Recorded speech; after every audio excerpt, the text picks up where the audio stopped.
Добрый вечер. В эфире информационный выпуск Амшекушара. А сейчас расскажем коротко о темах в сегодняшнем выпуске. Президент Бадрагунба посетил село Анхуа и несколько социальных объектов в Новом Афоне.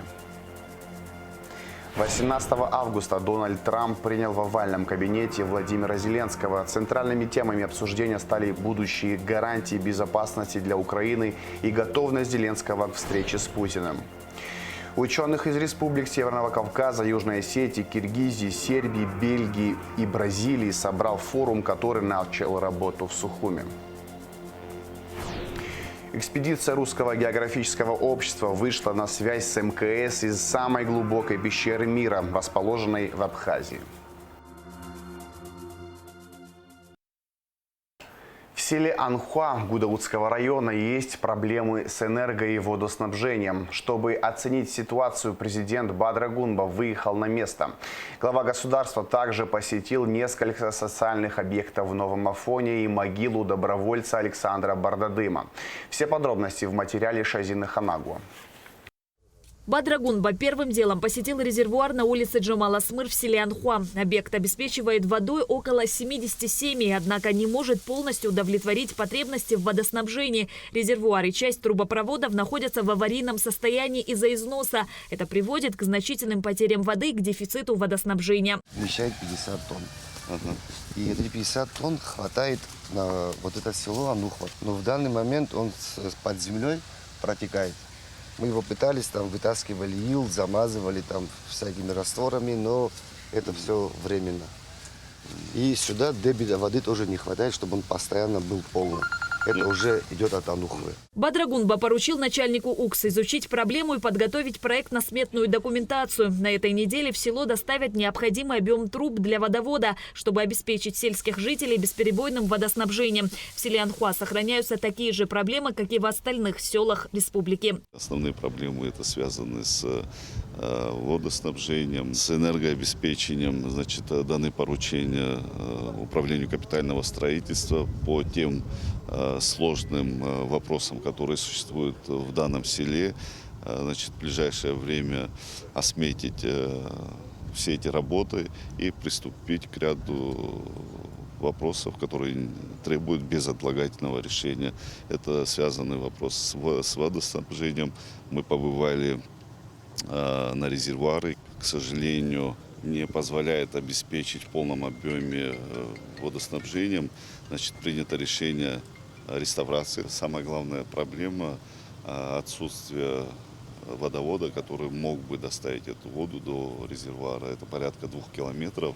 Глава государства почтил память погибших выходцев села в Отечественной войне народа Абхазии. Ранее сельчане обращались к руководству страны с просьбой восстановить местный памятник. У нас практически оно закончено, но остается у нас отполировать пол, озеленить и сделать освещение.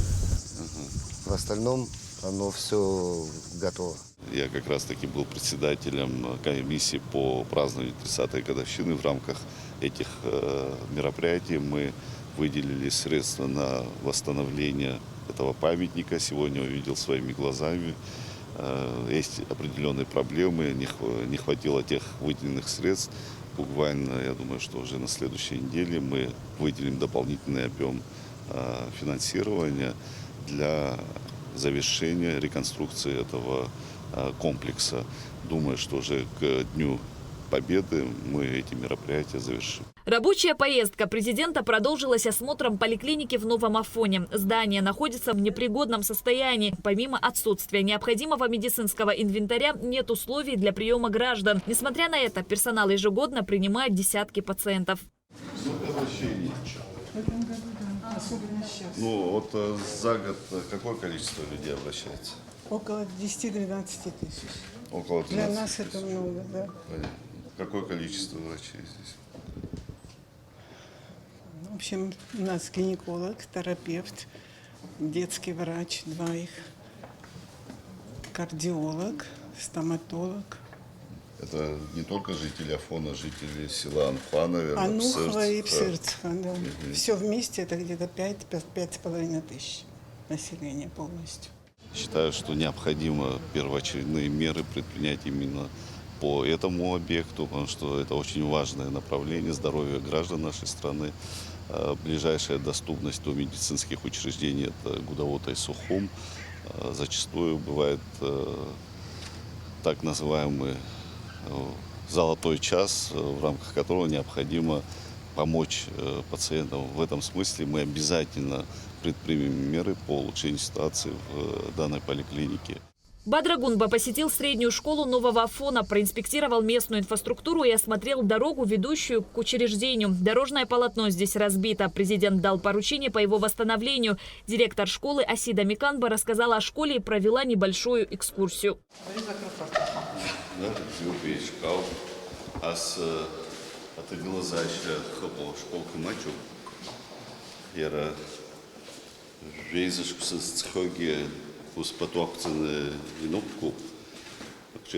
Ибзезна устроит, узор разговца, хоть кое бзей работала, да сора равщара минут кордероид, разыги лавна кумкошка, я вот разыги, да район рамто, почкай на графот и сот. Обновленная станция Псырсха – изящное историческое место в Новом Афоне. Дорожное полотно, ведущее к ней, также в тяжелом, непригодном состоянии. Даны поручения составить проектно-сметную документацию, приступить к ремонту. Да, симпатично. И сразу это место стало местом притяжения. Я думаю, для наверное, многих, в том числе и наших соотечественников. А тут я более чем уверен, что чаще всего это именно люди нашей республики. Горожане. Да, горожане, да. Новый Афон славится своими парковыми зонами. Президент посетил могилу добровольца, известного поэта Александра Бардадыма в Новоафонском парке, находящуюся в запущенном состоянии. Предприниматели, занимающиеся реконструкцией гостиничного комплекса, взяли на себя обязательство восстановить парковую зону, привести в порядок место захоронения Бардадыма и держать его под особым контролем. К сожалению, парк сегодня опять-таки в удручающем состоянии, можно назвать его. Здесь хотелось бы отметить, что мы имели общение с предпринимателями, которые буквально рядом восстановили объект гостиничного комплекса, которые взяли на себя обязательство восстановить парковую зону и привести место захоронения нашего добровольца, именитого добровольца, поэта Бардадыма в соответствующий порядок. Так что все эти поручения будут на контроле, и ряд решений будут приниматься незамедлительно. Президент посетил и гостиничный комплекс «Ашамта», который открылся 6 июля. Объекту сохранили исторический облик и создали современные и комфортные условия для гостей. Хорошее сочетание, да, сохранив историческую часть и, современные условия создать. Это очень важно. Постарались создать максимально, что возможно. Гости довольны. Затем Бадра Гунба посетил спортивную площадку. Здесь покрытие пришло в непригодность. Экспертиза уже проведена. Необходимо будет демонтировать. Это единственная спортивная площадка в городе, где тренируются взрослые и детские команды, а также горожане. Уже мы раз как-то своими силами поменяли. Само покрытие неровное, здесь лужи собираются. Да. Невозможно нормально. Ну, вы экспертизу провели, надо будет демонтировать. Да. Сметные расчеты есть? Отправили. Сметные расчеты есть? Все. 10 миллионов вышло. 10 в порядок привести. Все полностью зачитайте, заново надо построить. В рамках рабочей поездки президент посетил и спортивный зал, который восстанавливался, однако работы были приостановлены. Бадра Гунба поручил правительству профинансировать остаток работ, а управлению капитального строительства ввести объект в эксплуатацию до конца года. Здесь, если все получится, мы предполагаем и борьбу здесь, и какие-то силовые. У нас есть секция дзюдо, но они сейчас временно занимаются у нас в школьном спортзале. Вот это все здесь уже и бокс, и дзюдо, и борьбу в перспективе планируем тут проводить. На первом этаже сейчас бокс, боксерский. да, боксерский, да, у нас залы на первом этаже, там тоже 2 помещения отремонтированы, сделаны. Глава государства посетил и железнодорожный вокзал, где ведутся ремонтно-восстановительные работы. Планируется завершить их до конца года. Здание вокзала будет восстановлено в полном соответствии с требованиями, предъявляемыми к памятникам историко-культурного наследия. Работы, начавшиеся в июле этого года, проводятся специалистами АЖД. Все эти элементы, они за 30 лет рушатся. Поэтому подход у них, чтобы все сохранить в первозданном виде. Правильное решение принято восстанавливать эту станцию. А фонд, как и другие города нашей страны, посещают десятки тысяч и гостей, и наших соотечественников. Это все-таки наше лицо, то, как мы встречаем наших гостей. А восстановление такой инфраструктуры – это важное направление. Все работы финансируются за счет бюджета АЖД. На первом этапе запланирована реставрация фасада, а также полная замена окон и дверей. Арсуд Читанава также отметил, что аналогичные масштабные работы начались в этом году и на станции Гагрыбш. Шазина Ханагу, Раму Камки, Абхазское телевидение. Вопросам улучшения налогового законодательства было посвящено совещание, которое провел премьер-министр Владимир Делба. Обсуждались промежуточные итоги применения упрощенной системы налогообложения во взаимосвязи с общим режимом налогообложения и меры по контролю за оборотами субъектов предпринимательской деятельности. Речь шла и о дальнейших планах по улучшению работы налоговых органов и налоговой системы. С 1 января следующего года планируется повышение размера пособий многодетным семьям. Вопросы повышения размера пенсии и пособий отдельным категориям пенсионеров, в том числе многодетным семьям, премьер-министр обсудил с министром соцобеспечения и демографической политики Русланом Аджба и председателем пенсионного фонда Денисом Гуларием. За последние 10 лет количество многодетных семей, получающих пособия, возросло с 4,5 тысяч до 5,5 тысяч семей. С 1 июля текущего года Кабмин повысил доплаты к пенсиям отдельных категорий пенсионеров, не являющихся получателями пенсий и иных соцвыплат иностранного государства. С 1 августа повышены выплаты участникам, инвалидам и семьям погибших в Великой Отечественной войне, инвалидам Советской армии, инвалидам и семьям погибших в Афганистане, участникам ликвидации последствий аварии на Чернобыльской АЭС. 18 августа Дональд Трамп принял в овальном кабинете Владимира Зеленского. Во встрече участвовали главы крупнейших европейских государств, Еврокомиссии и НАТО. По итогам встречи Трамп охарактеризовал переговоры как очень хорошие. Центральными темами обсуждения стали будущие гарантии безопасности для Украины, которые должны быть предоставлены европейскими странами при координации с США. Владимир Зеленский подтвердил готовность к двусторонней встрече с Владимиром Путиным, намереваясь вынести на нее территориальный вопрос. Однако во время встречи в Белом доме украинский лидер уклонился от прямого ответа о готовности к территориальным уступкам для достижения мира. Позднее он заявил о возможности обсуждать с Россией обмен территориями. В ответ западные партнеры пообещали Украине надежные гарантии безопасности. При этом европейские лидеры едины во мнении, что любое мирное урегулирование должно начинаться с прекращения огня и развертывания миротворческого контингента. Саммит на Аляске укрепил мою уверенность в том, что хотя сложные вопросы остаются, достижение договоренности возможно. И я считаю, что это очень значительный шаг. Президент Путин согласился, что Россия примет гарантии безопасности для Украины. Это один из ключевых моментов, которые нам необходимо рассмотреть. Нам также необходимо обсудить возможный обмен территориями, принимая во внимание текущую линию соприкосновения. Вы знаете, в тех примерно 6 войнах, которые мы остановили, у нас не было прекращения огня. Так что я не знаю, насколько это необходимо. Если честно, мы все хотели бы увидеть прекращение огня, начиная со следующей встречи. Не могу себе представить, что следующая встреча состоится без прекращения огня. Так давайте над этим работать. Белый дом опубликовал фото Трампа и Зеленского перед картой, которую выставили в овальном кабинете. На фото без слов понятно, что речь идет о территориальных вопросах. На карте закрашены красным цветом территории, которые находятся под контролем России. Она могла служить напоминанием о реальной ситуации в зоне боевых действий. Ровно противоположное на протяжении последних 3 лет позиции ЕС заявление сделал президент Франции Эммануэль Макрон. Перед встречей с Трампом Макрон не исключил, что Украина должна признать потерю своих территорий военным образом. По словам французского президента, это не противоречит международному праву.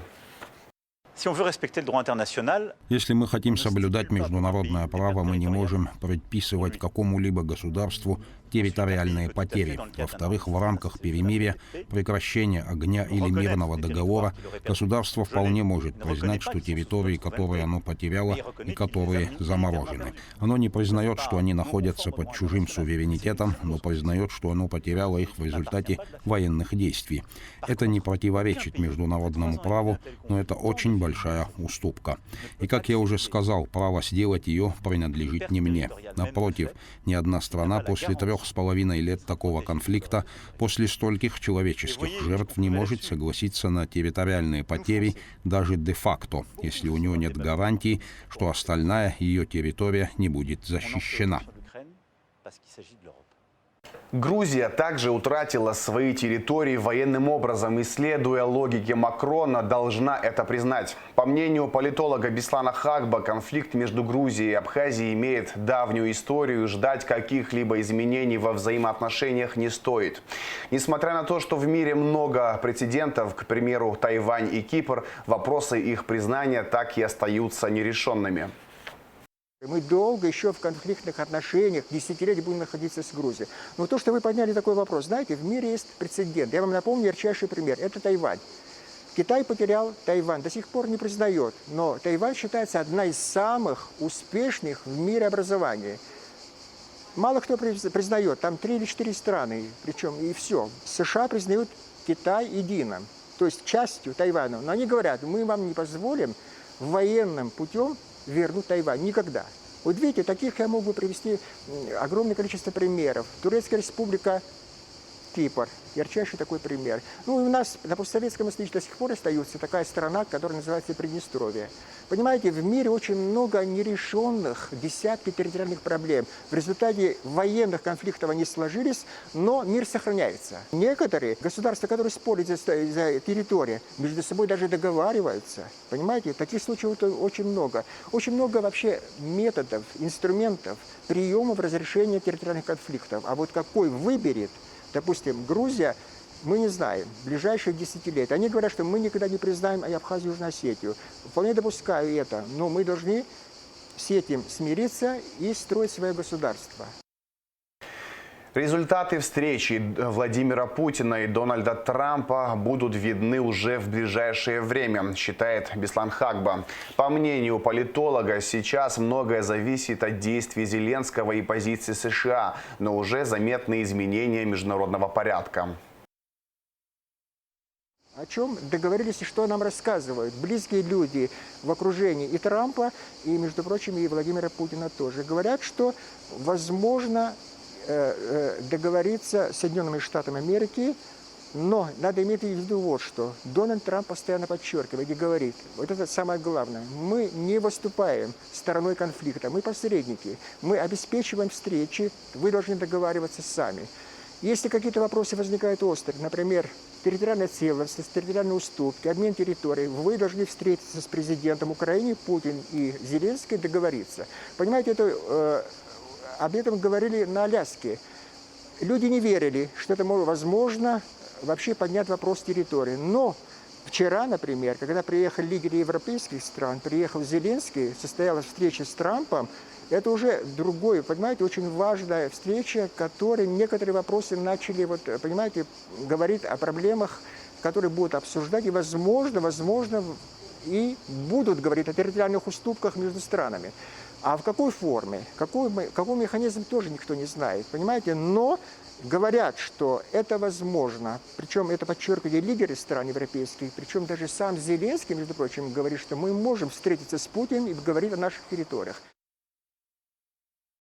Между тем, Совбез ООН вновь сделал заявление по ситуации на так называемых оккупированных Россией территориях Грузии.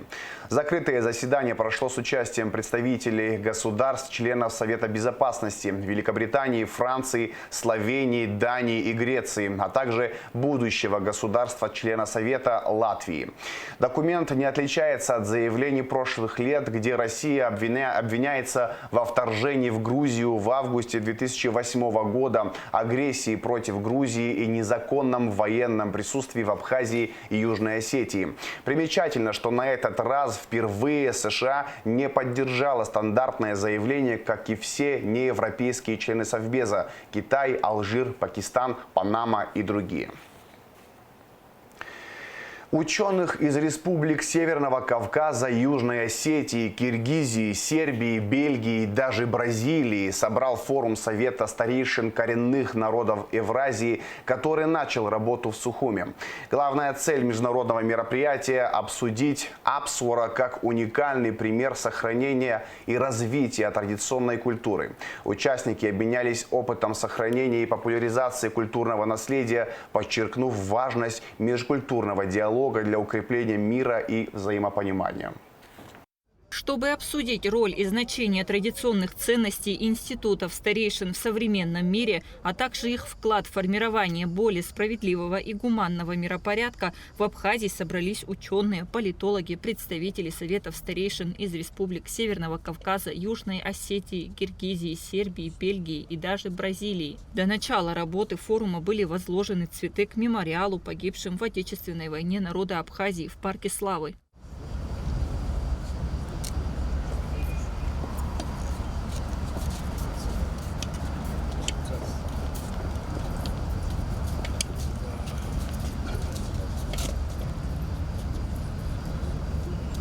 По традиции форум открывает принимающая сторона. Председатель Совета старейшин Абхазии Аполлон Дума начал свою речь абхазской поговоркой «Тот, кто не имеет старейшин, не имеет Бога», которая говорит о том, как высоко ценили и ценят старших в Абхазии. Приветственное письмо от имени президента Абхазии Бадры Гунба зачитал премьер-министр Дженсух Нанба. Апсуара – это основа нравственной культуры абхазского народа. Источник его духовной силы и жизненных ориентиров. Это не только свод неписанных правил, но и живой дух народа, соединяющий в себе традиции, уважение к старшим, взаимопомощи, гостеприимства, готовности встать на защиту своей земли и чести. Сегодня, когда человечество сталкивается с вызовами, требующими новых подходов к построению справедливого и гуманного миропорядка, обращение к ценностям Апсуара приобретает особую актуальность. Совет старейшин, укорененный в богатом историческом наследии кавказских народов, издревле играл ключевую роль в разрешении сложнейших вопросов в нашей стране. Мудрые старшие, подобно непредвзятым арбитрам, выносили справедливые решения, улаживая конфликты между гражданами, родами и этническими группами, не склоняясь ни к одной из сторон. Их решения служили оплотом мира и согласия в обществе. Приятно находиться здесь, среди своих друзей абхазского народа. И мне особенно приятно то, что здесь разговор идет на своем родном языке в большинстве. Это очень важно сегодня, сохранение этнического своего происхождения, этнического языка. И если мы не будем язык сохранять, то человек, не только человек, а нация исчезнет. Поэтому сколько существует язык, столько существует и нация. Членами Совета старейшин Абхазии являются умудренные богатым жизненным опытом люди, занимавшиеся различной деятельностью, живущие в ладу со своей незапачканной совестью, в соответствии с морально-этическим кодексом Апсуара, что дословно переводится как «абхазство». Главная задача для абхазского народа – это забота о развитии и становлении собственного государства. Но возможно ли это только традиционными государственными методами? Названная выше мера обязательно должна сосуществовать с комплексом национальных устоев и традиций. Наиболее действенный способ возрождения абхазской идеи – формирование научно-практической основы сплочения народа – национальная доктрина. Мы знаем, что в критические моменты, периоды нашего Отечества как и во время грузино-абхазской войны, родину и этнос спасли мощнейшие запасы духовной силы абхазов. Важнейшая роль в этой принадлежала нашему кодексу чести Апсуара. Форум стал площадкой для обсуждения роли традиционных ценностей в современном мире, акцентируя внимание на абхазском национальном каноне Апсуара как модели гармоничного развития общества. Участники обменялись опытом сохранения и популяризации культурного наследия, подчеркнув важность межкультурного диалога для укрепления мира и взаимопонимания. Что я вижу здесь, на Кавказе, очень меня трогательный гостеприимство. Я в России, я не знаю, такие народы, которые больше гостеприимства, чем на Кавказе. Да? Это очень приятно. Но осторожно, гостеприимство не значит, что вы можете быть наивным. Это тоже не так. Потому что в Европе мы были раньше гостеприимство, и сейчас результат есть массовая иммиграция, и от них никакое уважение к нам. Это тоже факт. Участники форума выразили уверенность в том, что продвижение традиционных ценностей, таких как Апсуара, способствует формированию более гуманного и справедливого миропорядка, основанного на уважении к культурному разнообразию и правам человека. Кундашова, Алексей Гухава, Абхазское телевидение. Экспедиция Русского географического общества вышла на связь с МКС из самой глубокой пещеры мира, расположенной в Абхазии, пещеры Крубера. Оптоволоконный кабель на глубине 2176 метров позволил провести телемост между спелеологами и космонавтами в честь Дня географа. Благодаря инновационным технологиям удалось получить рекордно точные данные о глубине пещеры и обеспечить безопасную связь в экстремальных условиях. Пещера Крубера в Воронье находится на плато Арабика в Абхазии. Она имеет множество ответвлений, а на дне находится подземное озеро. Хочу еще раз поприветствовать наших коллег на большой высоте. Мы в пещере находимся уже 11-й день. Уникальный эксперимент по прокладке оптоволоконного кабеля для устройства мониторинга подземной среды. Самая главная задача – понять, что находится под землей. Просто про космос известно больше, чем известно про подземные пространства. И первопрохождение, открытие новых пространств, открытие новых земель, географические открытия происходит под землей и в космосе. При этом, конечно, мы очень похожи. Надеемся, что вот этот проект, который организован Русским географическим обществом в честь 180-летия основания РГО, это такой большой толчок к тому, чтобы продолжать исследовать подземные пространства по всей России. Как слышно? Слышно хорошо.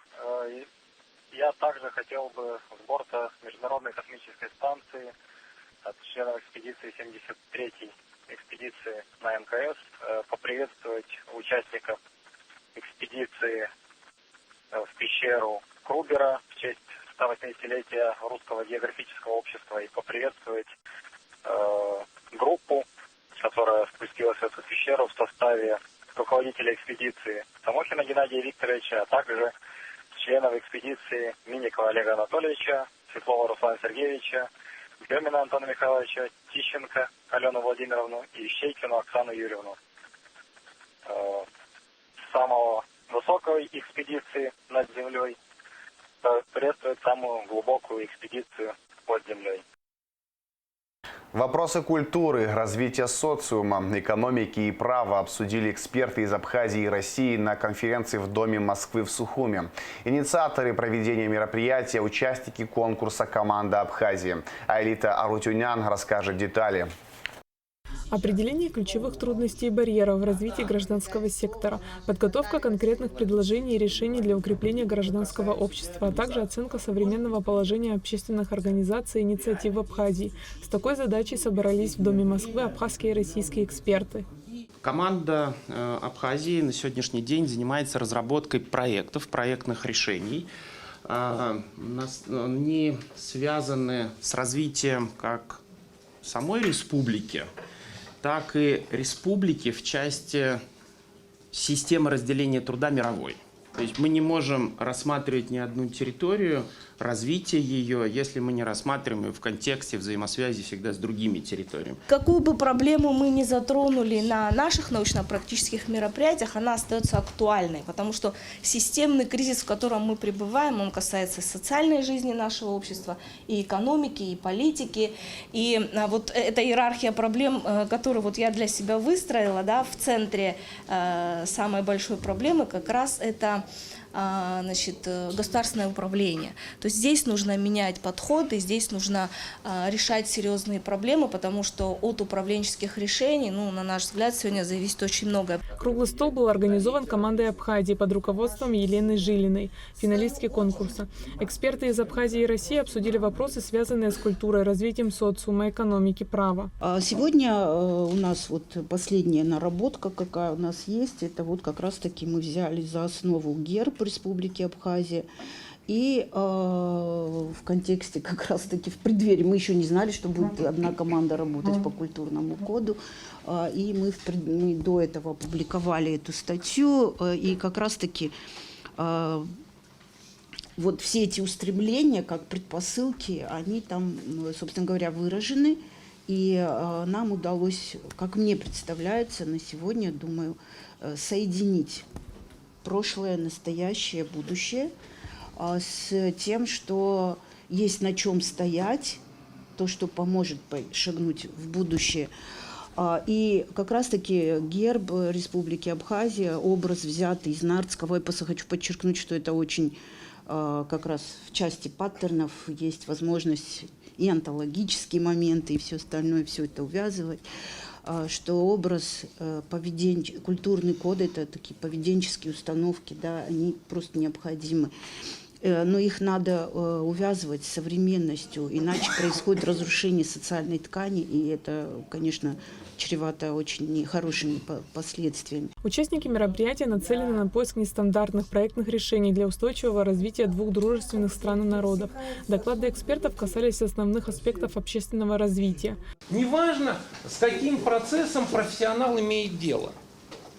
Да? В этом смысле с теми процессами, которые обеспечивают образ жизни, экономическую организацию, управление, политическое устройство. Важно, что, занимаясь этим, он рефлектирует это, работая с идеями, вот с этим чистым содержанием, да, по Платону. И тогда он эту функцию вклада в развитие общества и выполняет. И если мы имеем общественные организации, тогда у нас общество имеет тот институт, который обеспечивает ему рефлексию. И там полисубъектная конструкция получается. Да? Вот сколько вы организацию у тебя завезете, и весь вопрос, как они будут закрывать эти процессы, будут ли они их охватывать. Тогда вы получаете условия для развития. Важно, чтобы эксперты из Российской Федерации, которые помогают команде Абхазии, могли иметь возможность прямой коммуникации с местными экспертами. Круглый стол, организованный в Сухуми, показал результативность совместной работы. Айлита Аручнян, Камила Джопуа, Абхазское телевидение. 9 аппаратов для добычи криптовалют изъяли в Сухуми. Как сообщили в ГТК, ферму оборудовали в нежилом помещении, принадлежащем гражданину Штыкову. Аппараты были подключены к сети. Сам Штыков рассказал, что купил майнеры у незнакомца в Гагре. Документов, подтверждавших таможенное декларирование, у него не было. Оборудование изъяли. Возбуждено дело об административном правонарушении. ФСБ раскрыл фразы, выдающие телефонных аферистов. Самые популярные, которые должны насторожить при общении по телефону, это «одолжи мне денег», «звонит служба безопасности банка», «секретная операция», «безопасный счет», «следователь», «заканчивается срок действия номера», «вы выиграли в лотерее», «мама, я в беде», «проголосуй по ссылке». В ФСБ напоминают, что банки никогда не просят коды подтверждения. Будьте бдительны, не сообщайте личные данные и не переходите по сомнительным ссылкам.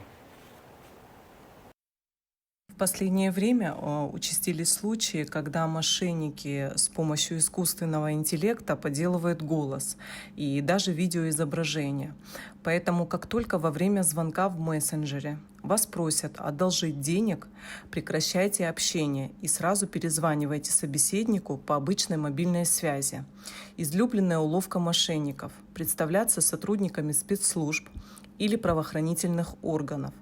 Сразу прекращайте разговор. Если слышите фразу «Вам звонит служба безопасности банка», прямо сейчас на вас кто-то пытается оформить кредит, подтвердите, что это вы. В таких случаях необходимо положить трубку и перезвонить сразу на горячую линию банка для выяснения всех вопросов. Также вас должна насторожить фраза «Вы выиграли в благотворительной лотерее» или «Проголосуй за дочь, сестру, племянницу» или друга. Такие сообщения всегда сопровождаются ссылкой. Ни в коем случае нельзя переходить по незнакомым ссылкам. С их помощью мошенники получают доступ к мобильному банку и похищают деньги с ваших счетов. ФСБ просит жителей Абхазии быть бдительными, не сообщать свои данные по телефону или в переписке и никогда не переходить по незнакомым ссылкам. Тщательно перепроверяйте любую информацию, берегите себя и свои финансы. 29 школьников из Абхазии отправились в Москву по программе «Университетские смены». Поездка проходит в рамках договоренности Минпросвещения Абхазии и Министерства науки и высшего образования России. Главная цель образовательной туристической программы – профориентация. Для этого школьники посетят российские вузы и познакомятся со студенческой жизнью, рассказал глава отдела по связям с общественностью Минпроса Аслан Кутелия. Ранее около 40 школьников поехали в Санкт-Петербургский государственный лесотехнический университет. Абхазские звезды покорят российскую эстраду. Альдона Цкуа и Армен Хачатурян выступят по личному приглашению Игоря Крутого в музыкальном конкурсе «Новая волна». А 20-летняя Валерия Делба из Абхазии впечатлила жюри конкурса «Ну-ка все вместе» в Санкт-Петербурге. Гунда Шоу продолжит тему. Этот прорыв абхазских талантов на российскую сцену не просто случайность, а результат кропотливой работы и таланта молодых исполнителей. Валерия Делба, поразившая жюри своим мощным голосом и харизмой, уже успела завоевать сердца многих зрителей. Члены жюри высоко оценили ее технику и эмоциональную подачу, отметив потенциал для дальнейшего развития в музыкальной карьере. Несмотря на конкуренцию с другими талантливыми участниками, Валерия смогла проявить свою индивидуальность. Ее яркий образ и сильный голос стали ее визитной карточкой на проекте.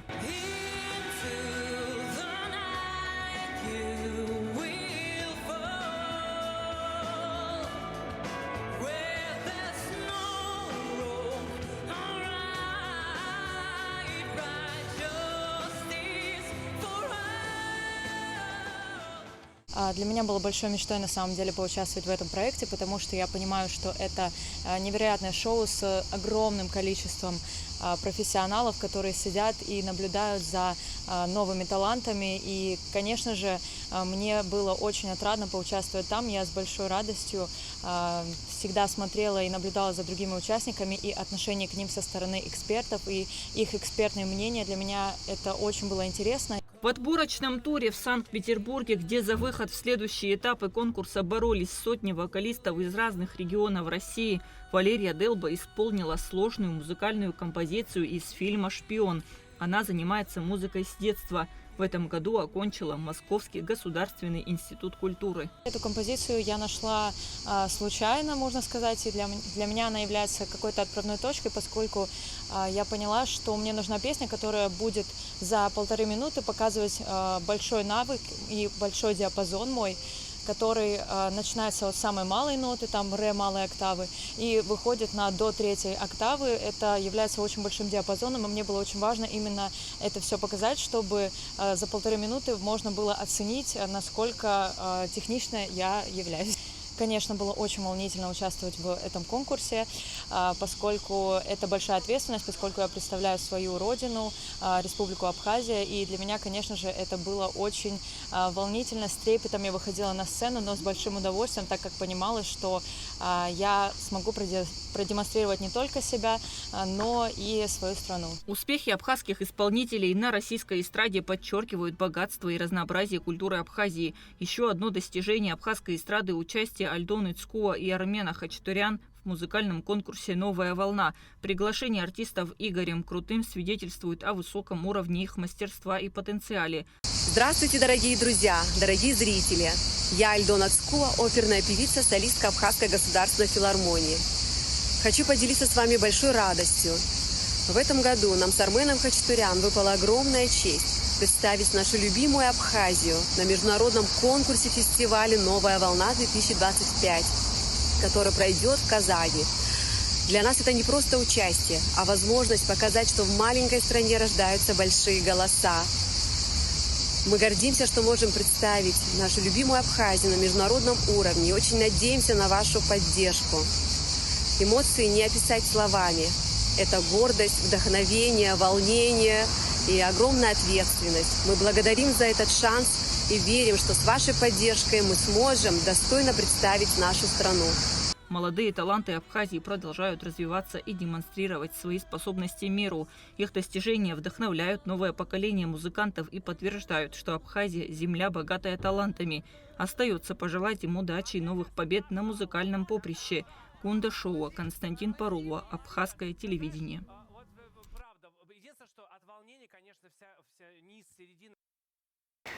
В завершении выпуска расскажем о погоде.